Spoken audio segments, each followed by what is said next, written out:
people, after the end of the teachings, they say to the Buddha, we would like to go for refuge. So this has now become like a formality.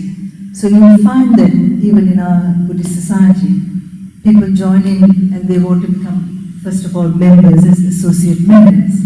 But then after a while, they feel, no, they want to make a deeper commitment. And they say they want to become full members.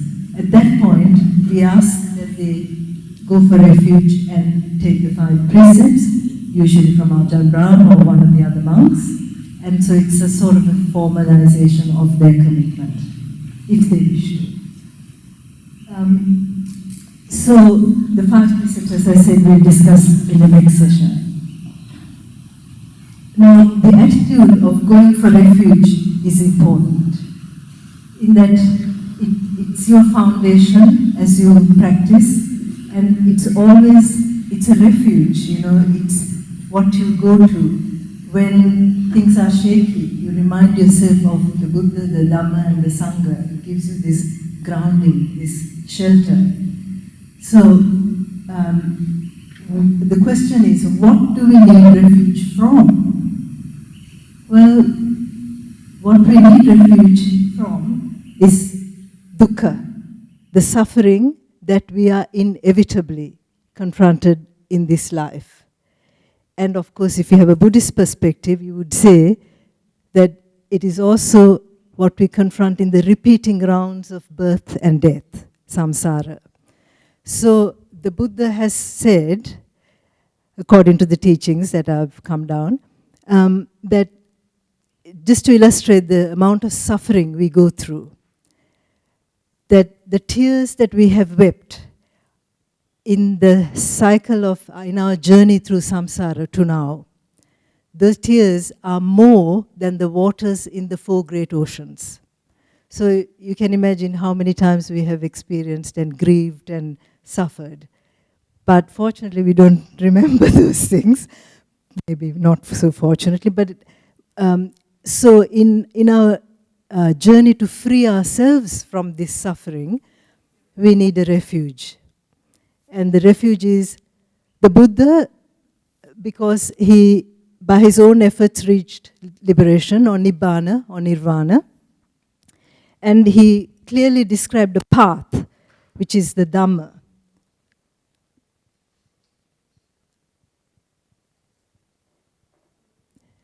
So the Dhamma is the teaching which is well described and can be followed and leads to liberation. And the Sangha, as I said, are those who have already walked that path and have reached some stages of liberation. And even in the world today, we believe there are people who are on that path, on a stage of enlightenment. So, so it is, as we go through this journey, which is actually quite more treacherous than we imagine, actually. It's only when we really fall off a cliff that we realize, oh my goodness, this is happening to me, this is happening, I've got cancer, I'm going to die. Suddenly your world falls apart. Well, the Buddha said, look, this is how it is. But then in order to be able to accept that and work with that, there is a path that he has prescribed, which we can follow if we wish to. So this is why refuge is needed. And as your practice becomes deeper, your confidence in the refuges becomes deeper. I come from a Buddhist background in Sri Lanka where, we were taught to take the refuges when we were toddlers, So we were saying it without really appreciating the significance of it. And only later in life, now when things fall apart, yes, there is a refuge. Yes. You remind yourself of the Dhamma and you kind of find your way back. And yes, this is what I work with, this is what I practice with, in order to understand and see the reality of all this, which is, of course, the path to liberation. So as you become more confident in the practice, the refuges become internalized, and it gives you great confidence. There are many people who actually take the refuges on a daily basis. Just get out of bed in the morning and you go through your refuges and your 5 precepts, kind of set your compass. So many people do that. Sometimes there's a notion that maybe going to the refuges, the Buddha is going to do something for you. No, it's not. You know, the Buddha has attained Nibbana, he's no longer in samsara, but he has left behind a teaching. So it's recollecting the qualities of the Buddha, recollecting the qualities of the Dhamma, recollecting the qualities of the Sangha, you kind of get your bearings. But, you know, he himself is not going to kind of, you know, save you or something.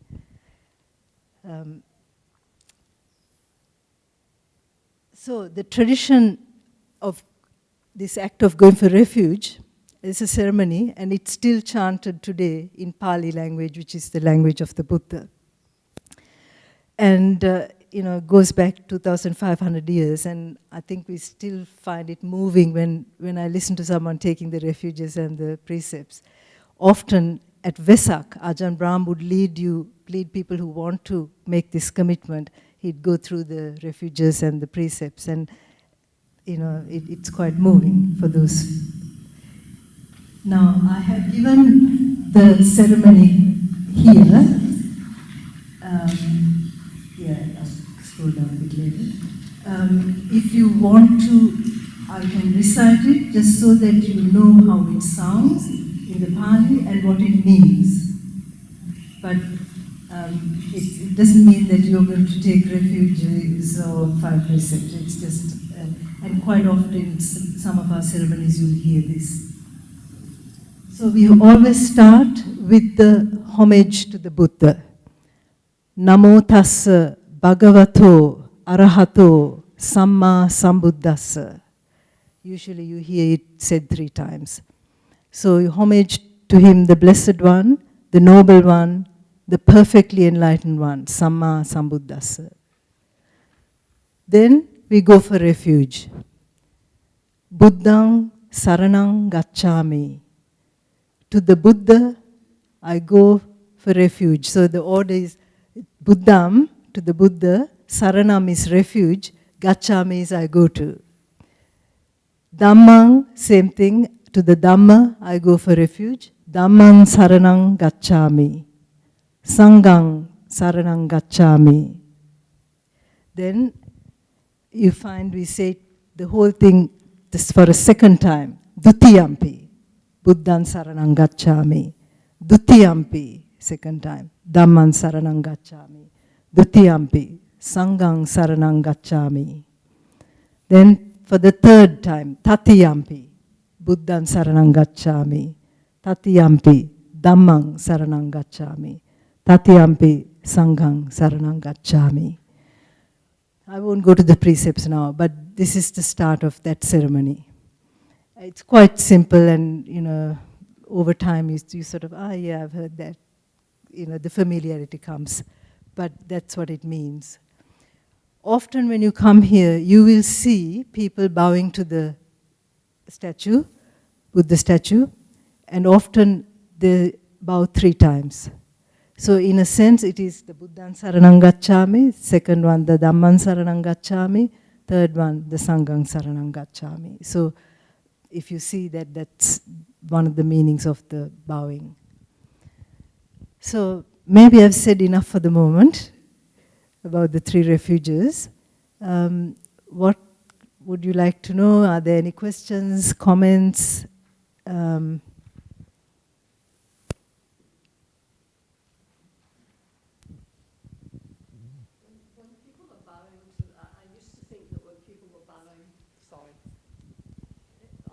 Can you hear me? I used to think that when people were bowing to the statue, they were bowing to a statue, but that's not what it's about, is it?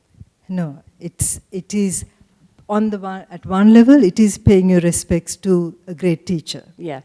But there's no sense of this statue going to do anything for you. Yeah. But it is an object of reflection and meditation. Mm. So a lot of the things, even the bowing, you'll find that in the Tibetan tradition of Buddhism, they bow, the bowing itself is done as a meditation. Right. Okay. So it is always with that kind of reflective mindset that you go for refuge or you bow to the Buddha. Yeah, yes. because coming from a Christian but non-Catholic background, I find statues, you know, it doesn't really, I mean the Buddha one does now, but initially I found that quite difficult. Yes. Yeah. And in fact, you know, we don't expect that people should bow to the Buddha statue when they come here. It is purely if it is driven from within, that you want to bow, you want to pay respects in this way. Some people will pay their respects very quietly internally, you know, just a quiet sitting meditation, that's all. Okay, thank you.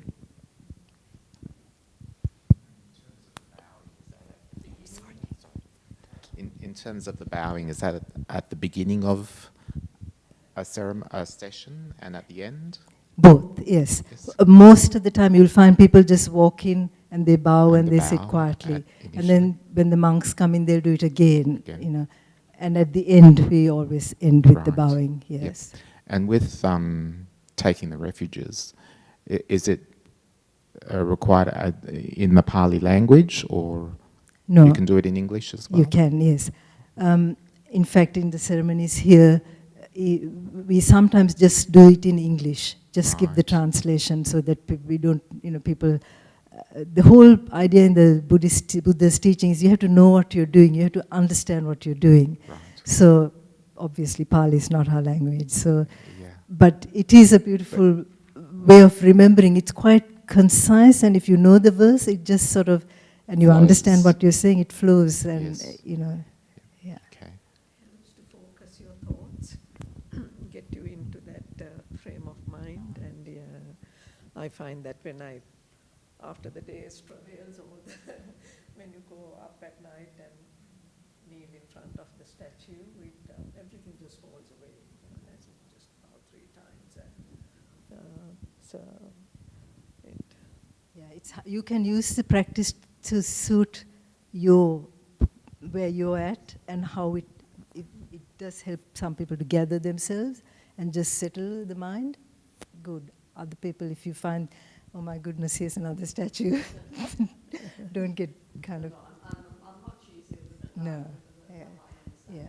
But, you know, many years ago, the very first meditation retreat I went to and was taken by a monk, and when everybody's bowing, I said, look, I don't want to bow. He said, look, it's okay, you don't have to bow. This is your practice, you know, this is what it means, but you don't have to do this. So. Yes.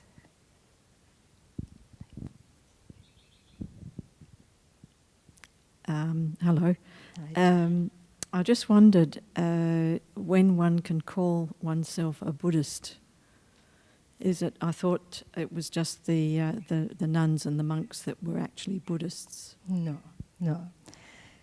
It's an interesting question because, you know, in a sense, when you take the refuges and the precepts, then you call yourself a Buddhist. That's the formal definition. But, you know, I think it depends on your practice, and there are people who I've come across who are very Buddhist, but they have never called themselves Buddhist. They won't, you know, it doesn't, it's a label that doesn't enter their minds. But the practice is what's in the teachings. So it's your choice. Yes. Okay, thank you. I've had about 4 questions answered so far that I've had. Thanks. I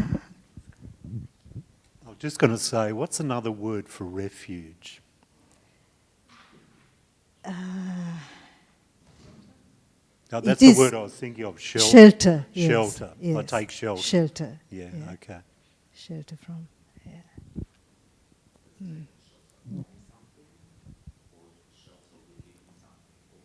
Both. I think it's a shelter that helps you to then deal with all the travails that you're facing. Yeah. But that is your little shelter, which is very powerful when it's used. Yeah.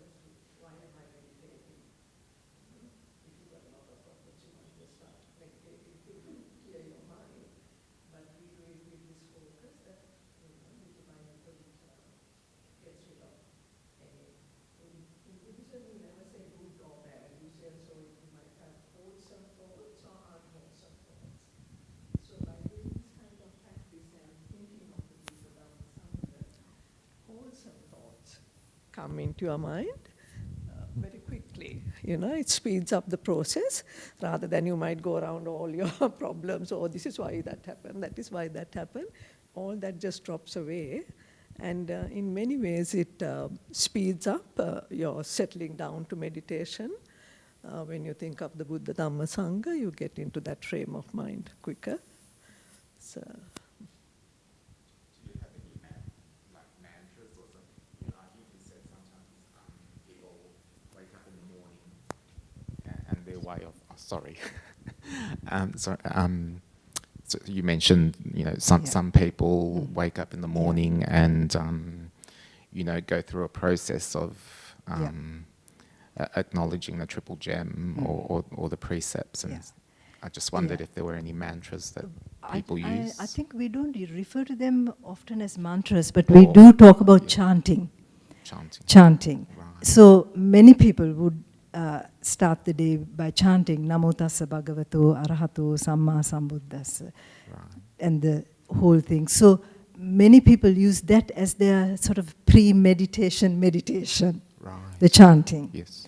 Then some people also use the Metta Sutta, which is the discourse on loving kindness, because that helps to settle all your kind of the more negative, angry, enmity, those sorts of feelings. So they will chant this, followed by chanting the Metta Sutta. So people have their own little routine of getting the mind into meditative states. Right. It's a nice way to start the day. Yes, and end the day. Yes.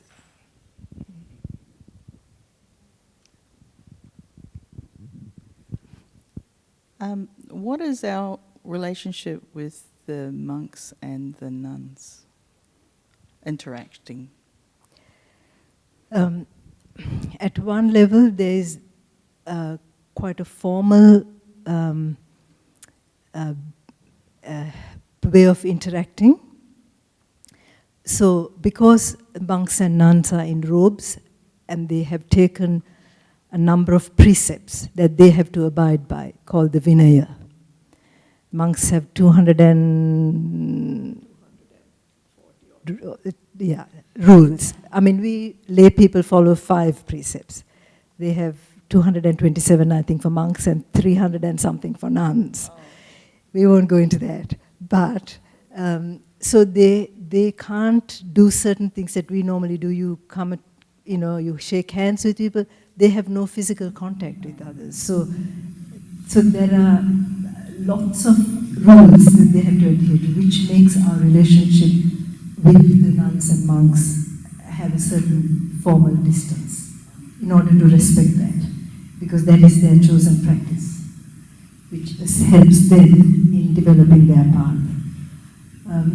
There are many, the common interactions take place over dana, because monks and nuns rely on lay people to provide the basic requisites: shelter, food, medicine, and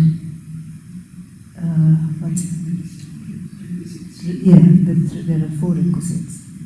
So you will see the meal dana, the people offering food, every Sunday morning. It happens here when the monks are not in rains retreat, which they are now. But when they finish the rains retreat, they'll be back. Otherwise, we'll go to the monastery and offer food. And you will see there's a formal process, how we put the food into the bowl. And, they will have in their mind, may this assist your path to Nibbana, or, there's a blessing that they don't necessarily say. But, so it's a bit distant relationship in that sense. But it doesn't stop you from, if you have personal problems or you want to talk to someone, a monk won't see you as a woman. They will not speak to you by themselves. There will always be another monk, or there will be another woman, so that, there's no question of any improper closeness or in the speech or in behavior. Similarly with nuns, you can have personal conversations, discuss personal problems, but they will also very likely have someone there if it is the same, if it's the opposite sex. So they're spiritual guides? So their role is to practice develop their own understanding of the Buddha's teaching and then teach it to us, teach it to those who wish to be taught. So this is the kind of quid pro quo thing between the lay people and the Sangha. They have intensive practice from which they will develop their own knowledge of the teachings and therefore be able to teach. We, the lay people, support them to do that job, and they will give us back the results of that job, their efforts.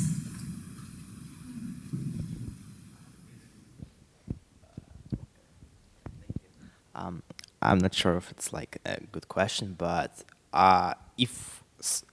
according to samsara, we forget our previous lives. And what if you don't have time over your one lifetime to reach level enough to remember it? Doesn't that mean that you're eternally doomed, kind of? Because you can't remember your lives, and it'll be just a repeating thing where you try to reach, even if you try to reach the Buddhism height, you can't reach it, and you just keep... No, because most of us have forgotten what happened in our previous lives, although there are some people, especially when they're young, who recall their past lives, and they have been verified and so on. But for most of us, it's not conscious, right? But the way we come out of this round of samsara is by making an effort in this life. Maybe it doesn't finish in this life. For most of us, there'll be more and more lives where the path still is going on, right? But in each life, one hopes that you will be able to tread the Eightfold Path, which is the path for liberating yourself from this repeating cycle. But to liberate yourself, you need to reach some height. And if you keep forgetting it, doesn't that mean, like, if you can't reach it over one lifetime? No. Because that's the whole principle of karma. So what karma you develop in this life will be, it's not that there is you carrying your sort of list of good karma into the next life. It is that karma that you have developed in this life will affect your continuity, the mind states that arise in the next life, and indeed the circumstances you'll find yourself in this life or the next. Okay. So just because you don't remember your past life, you actually, the path that you have trodden thus far is still with you, which is partly why you're here today. I mean, people come here and they say, we're drawn to this place, they're drawn to this teaching. And some of them have never heard of Buddhism before. It's as if what we have cultivated in a previous life is giving some fruit in this life, but, for most of us, the fruits will continue to come. Yeah. Thank you. Whatever you do as your practice never gets lost. During the time of the Buddha, large numbers of people attained enlightenment, listening to him, etc. And it wasn't always the most highly educated intellectual people who had been just, plowing a field or something, very little formal education. They attained enlightenment, and that's because of their previous practice. So, yeah.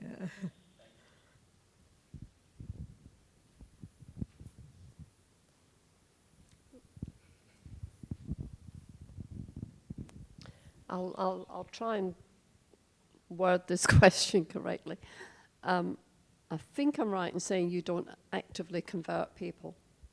Is that right? That's correct. Yeah, that's right. That is correct. So, and in fact, when the Buddha was asked to teach, you had to ask him 3 times before he would teach you. Oh, okay. So in other words, you actually do want to know. Yeah. It's not you're being forced or converted. Yeah. So before one would take the precepts, you would have to be sure you knew what you were doing. You wouldn't just do it on a whim, for example. You have to really be genuine about it. So how do you, because you don't have classes or things like that, do you?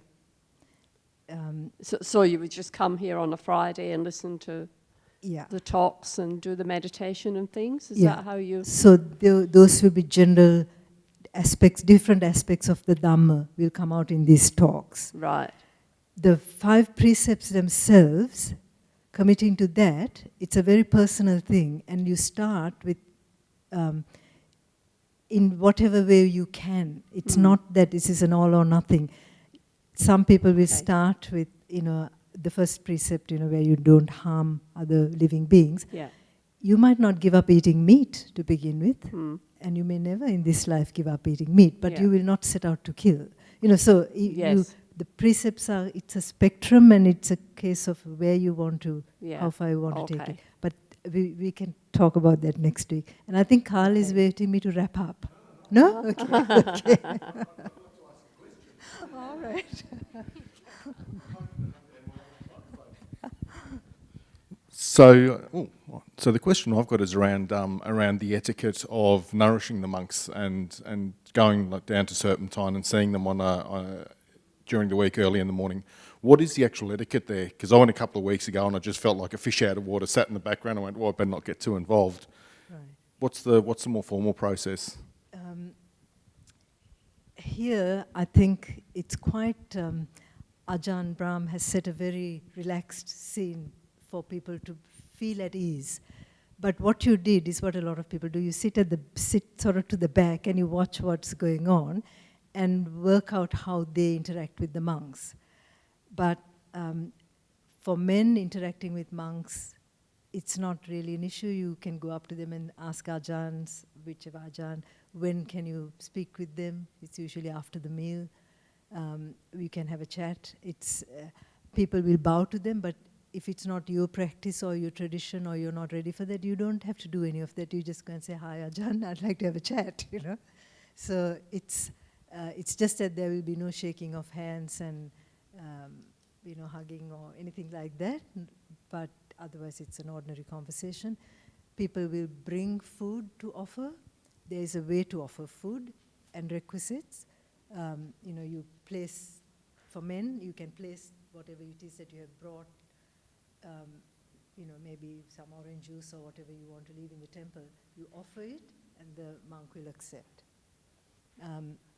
Ladies, when we offer to the monks, the monk will put a piece of cloth, you put your offering on the piece of cloth, so again it avoids any kind of physical contact, and they'll take it and you bow and it's accepted. Yeah. Thank you.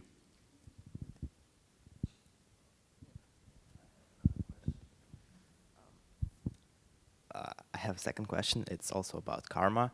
Escaping it, is it like, if we imagine it as a room where we're locked, and is there only one door we can exit using Buddhism, or is there multiple of them and you can use some other way to exit? I'll start the reply, but I'll put it on to Priya, okay? It's not that there's just one door, because, and it doesn't mean you have to be Buddhist to get out of samsara. What it does mean is that you cultivate certain mind states that will overcome 3 core operating principles which keep us bound to samsara. Those 3 are greed, hatred, delusion. It doesn't matter which religion you come from, if you have dealt with greed, hatred, and delusion, that is your path to liberation, right? But I don't know of any other teaching which addresses that directly, how to overcome those 3. Yeah. Okay, so there is other way to exit? Yep. It's not the way, it's the actual what you cultivate. You can call it what you like. Long as it's non-greed, non-hatred, non-delusion, then, and you understand impermanence, suffering, and non-self, anicca, dukkha, anatta. Long as you understand those 3, when you fully understand them, that is nibbana. That is liberation. So how you get there is your business. Do you want to add something, Priya? It's all about purifying your mind. So little by little, it's a change in your worldview. What the Buddha said was, see things as they are, not as they are presented to you on television or anywhere else or by other people. You know, you can, we all disguise ourselves a lot these days, you know, makeup and everything, but see the person within, you know, and also with everything that's happening, see the reality of it. And little by little, you find that basically things that you want become less and less. And the non-self thing, it comes from this concept in Buddhism that it's not that there isn't a self, there isn't a permanent self. So that's where impermanence again comes into it. You can see everything changes. Buddha was the first person. This is why all the scientists, so many of them have praised him, because what they are now discovering in labs and everything else, he said that we are made up of these tiny atoms, the whole body and everything around you, that it changes every second. But just looking at yourself, first you were a baby, then you were a young person, then you're an old person, and then you're gone. But that doesn't mean that you're gone, you know. So you do go into another birth, but it's not a permanent soul as such. So and that's why you take all your karma and everything with you. And that's what the Buddha said, to realize that nothing is permanent, not to let it affect you so much. This too shall pass, you know. Most things are in your mind anyway, and that's where meditation comes into it. When you sit down and meditate, your day's problems seem to be less, you know. It's all gone. At the moment I'm fine, you know, I'm sitting here perfectly okay. So that's what it's all about, training your mind and, you know, not be deluded by the world around you. The non-self is a radical concept. So it's a mind-blowing radical concept to be seen. Unfortunately, I haven't seen it yet. We would have thought to a lot of people know the world mind. Each study of the world has changed. Concepts are grown and economies are crashing down. That's ironic why the strong form that changed. Something around the sea.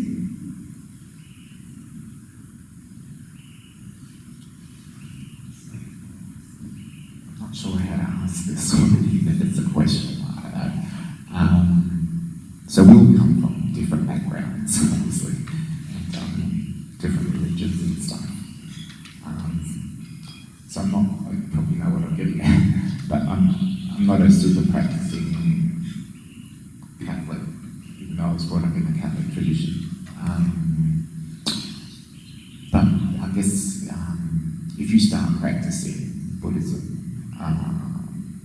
can the two, I suppose, faiths continue side by side type thing? You know, or I don't know. Do you know? Is there any issue with that, or do people consider themselves as Christians and Buddhists, or is it more? I mean, or am I getting hung up on labels and, you know, if you take the path and become and practice it? I think that's the answer, really. It's have I answered what my is same? the path rather Yep. than the label.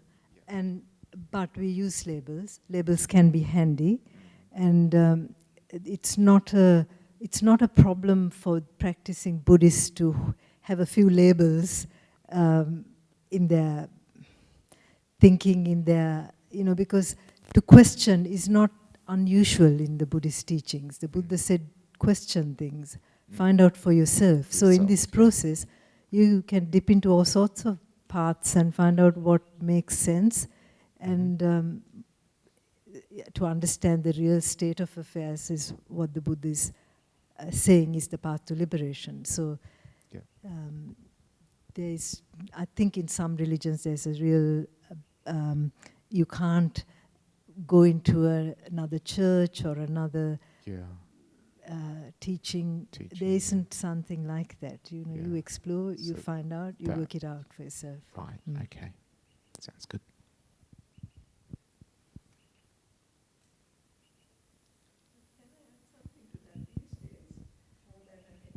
I think in the Buddhist history, if you like, which dates back to 2,500 years, 600 now. There's so much material, you know. There are many, many monks, etc., giving talks. You can get YouTube. You can get so much, you know, Wikipedia. And it's up to you at each stage when you have a question. You don't actually have to go if you don't immediately have a mentor around. You can research it yourself and then think about it and say, yeah, that sounds right to me. So that's the thing in that's another word for the Dhamma that the Buddha said was, this is the truth, you know. And I didn't discover it, I didn't invent it, it's there. And were you aware that he wasn't the only Buddha? You know, no? There have been Buddhas before and there will be Buddhas later. So in Buddhism they say there are 3 kinds of enlightened people.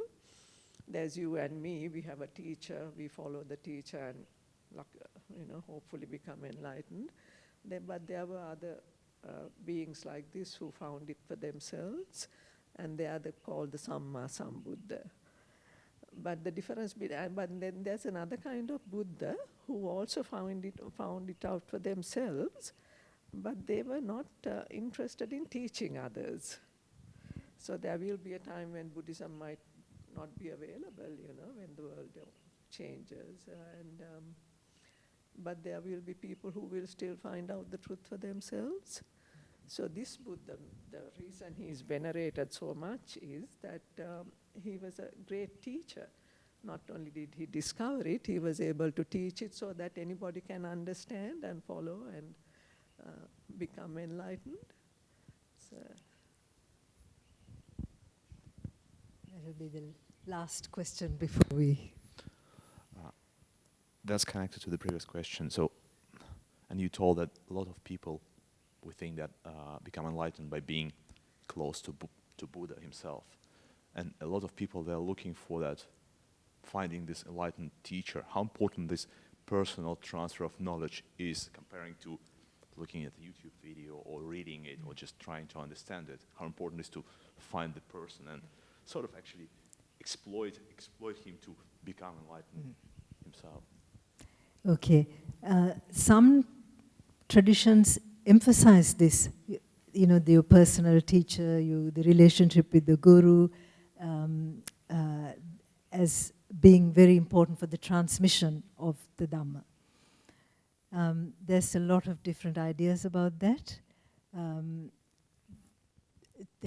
Certainly, it does help if you have a good teacher when you go deeper into meditative practices, because sometimes you encounter things that you just don't know what to make of, and to be guided through those times and not misread those experiences.